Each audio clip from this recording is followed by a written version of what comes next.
अस्सलाम वालेकुम बच्चों, आज हम सीखेंगे एक बहुत खूबसूरत लफ्ज वेलकम। इसका मतलब होता है खुशामदीद। चलें शुरू करते हैं। बच्चों, W का मतलब है when you, यानी जब तुम किसी नई जगह जाते हो तो खुशामदीद कहते हैं।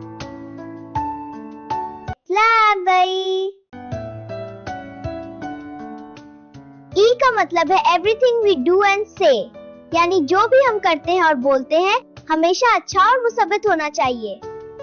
L का मतलब है learning is fun, यानी सीखना बहुत मजे का होता है। हम ही बहुत कुछ सीख सकते हैं। C का मतलब है cooperation, यानी मिलकर काम करना। जब हम एक साथ काम करते हैं तो हम ज्यादा अच्छा सीखते हैं।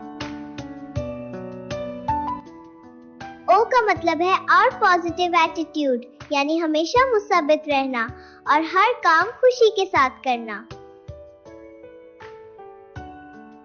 M का मतलब है म्यूचुअल रिस्पेक्ट, यानी एक दूसरे की इज्जत करना। जब हम एक दूसरे का एहतराम करते हैं तो सब कुछ अच्छा होता है। E का मतलब है एवरीथिंग वी डू एंड से, यानी जो भी हम करते हैं और बोलते हैं हमेशा अच्छा और मुसब्बत होना चाहिए। आज का हमारा सबक ये था वेलकम। और याद रखो, खुश अखलाकी और अच्छे अल्फाज ही सबसे बड़ी ताकत है। अगर आपको हमारी वीडियो पसंद आई हो तो ज़ूमी वाइब्स को सब्सक्राइब करें और बेल आइकन भी दबाएं ताकि नई वीडियोस आप तक पहुंचती रहें।